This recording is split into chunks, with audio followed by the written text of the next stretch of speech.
ঈদের পরের দিনের ভিডিওটা ছিল। তো ঈদের দিনকা মাংস নিয়ে ব্যস্ত কাজে, তাই শেয়ার করতে পারিনি। সবাইকে আসসালামু আলাইকুম। আমি বেশি মাংস রান্না করলে যেভাবে মাংসটা রান্না করে থাকি, ভালো করে 3 কেজি মাংস কেটে ধুয়ে নিয়েছি।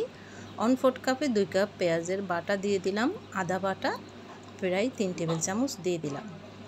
এখানে রসুনটা পরিমাণে কম দিতে হয়, মাংসতে যে কোনো জিনিসে 2 টেবিল চামচ রসুন বাটা দিয়ে দিলাম।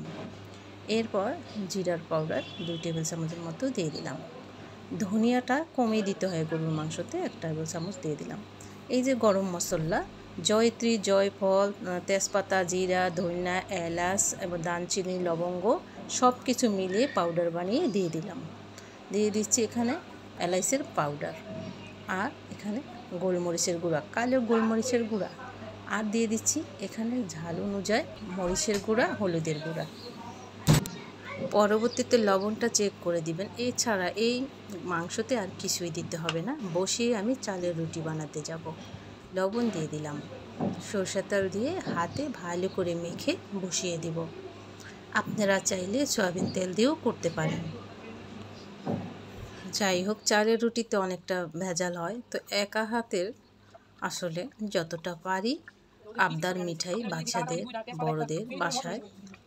তো ভালো করে হাতে এমনভাবে মাখবেন যাতে অর্ধেকটা রান্নাই হয়ে যায়, এরকম একটা ফ্লেভার আসে নাকে।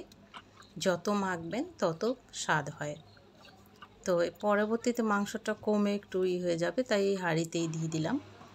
এই চুলায় বসিয়ে দিলাম বলকালে, সেইভাবে একটু দেখিয়ে দেবো আপনাদের। এরপরে আমি চালের রুটির জন্য রেডি করছি আটা। তো যাই হোক, চুলা অন করে দিলাম। তো এই তো প্রায় 1 ঘন্টা লাগবে মাংস সিদ্ধ হতে, 1 ঘন্টা সব মিলিয়ে আর কি, সেটা তো জানেন। তো অফ ক্যামেরায় হয়ে যাবে মাংসটা। আর এইদিকে আমি চালের রুটির জন্যই করছি, এই যে আবারও দেখাচ্ছি, অনেকটা সময় লাগে। তো ওদিকে আবার বাচ্চারা দেখুন কি সুন্দর বাজি ফুটাচ্ছে রাতের বেলা। তো আমি এখন আসলাম চালের যে রুটি বানাবো, সেজন্য আমি চুলা আবারও অন করে দিলাম, আর একটা অন করে দিয়ে এদিকে আমি পানি ফুটোতে দিলাম আর কি। প্লিজ সবাইকে একটাই রিকোয়েস্ট করব, যারা লাইক দেননি এখনও, ভিডিওটি লাইক দিয়ে কন্টিনিউ করুন দেখার জন্য। আর অবশ্যই ভালো লাগে সাবস্ক্রাইব করে বেল নোটিফিকেশন অন করে রাখবেন। লবণ দিয়ে দিয়েছি, পানি ফুটে গেছে। লবণ দিয়ে এখন আমি 2 কাপ চাইলের গুঁড়া, 1 কাপ ময়দা দিয়ে দিলাম। মেন রহস্য হচ্ছে এই চাইলের গুঁড়ার সাথে ময়দা অথবা আটা অ্যাড করবেন 1 কাপের মতো, তাহলে আপনার যতক্ষণ এই রুটি থাকবে ততক্ষণ নরমই থাকবে এবং ফুলো ফুলো রুটি হবে, একদম ফুলকো ফুলকো রুটি হবে সবগুলো। আর শুধু চাইলের গুঁড়োতে বানালে রুটিটা কিছু সময় পরে শক্ত হয়ে যায়, পরের দিন আপনি নরম পাবেন। আর বিশেষ করে ভালো করে সিদ্ধ করে নিতে হবে। তো এক হাতের, তাই এই জন্য অল্প কটা বানাবো রুটি। চালের রুটি সত্যি অনেকটা কষ্ট, যদি একটু পাতলা হয় বেলুনের সমস্যা, আবার যদি সিদ্ধ কম হয় রুটি শক্ত হয়, এরকম। তো এক হাতের সামলাচ্ছি। বাচ্চারা ঝোল দিয়ে এই রুটি তো অনায়াসে খেয়ে নেয়, ছোট বড় সবাই পাগল হয়ে গেছে চালের রুটি বানাও, ঝোল দিয়ে খাবো। তো আমি এই যে দেখুন, এখানে আমি 2টো রোল করলাম, একদম সুন্দরভাবে মেখে, একদম দানা পিচি পিচি এরকমের কোনো রকম দলা না থাকে, রুটিটা সমান তালে থাকে। আর একটা একটা করে লুচি কাটলে অনেক সময় লাগে, তো সেই ক্ষেত্রে আমি একটা সুতা নিয়েছি। আর দেখুন এইভাবে লম্বা করে রোল তৈরি করে দাঁড়িয়ে এরপরে এই যে লুচিগুলো কাটছি, মানে আমাদের গ্রামের ভাষায় বলে প্যারাগুলো কেটে নিচ্ছি আর কি।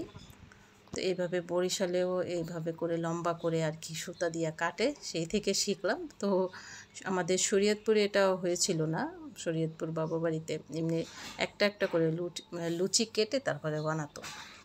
তো এটা ভালো একটা বুদ্ধি যে একসাথে সবগুলো প্যারা কাটা যায়। আর সমানভাবে কিন্তু আপনার এই চাইলের ডোটা মাখতে হবে, যাতে কোনো রকমের কোনো দলা ভিতরে না থাকে, তাহলে কাটতে আর কি সুবিধা হবে, বলে দিলাম।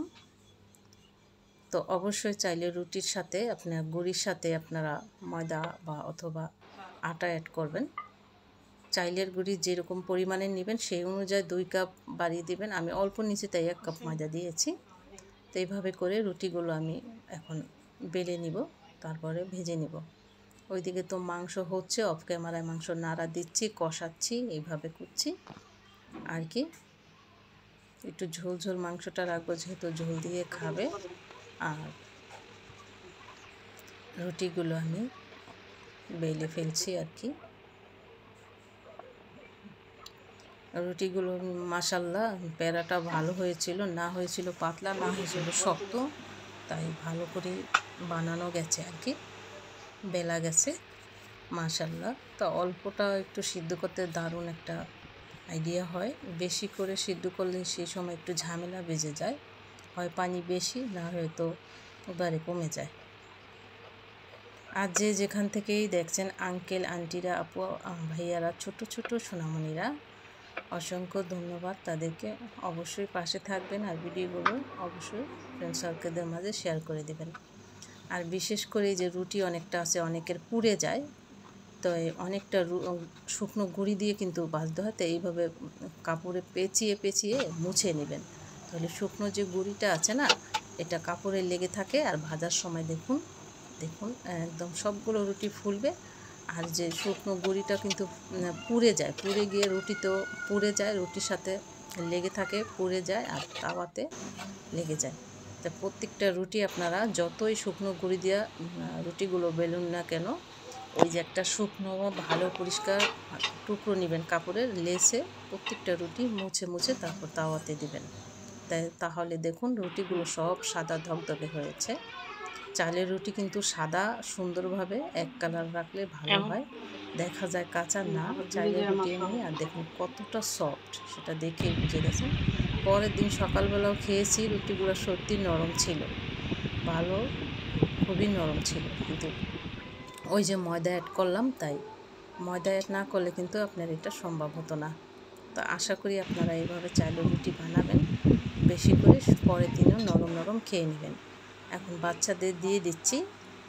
আজকে ঈদের পরের দিনকের এই ভিডিওটা আপনাদের সঙ্গে এই শেয়ার করলাম আর কি।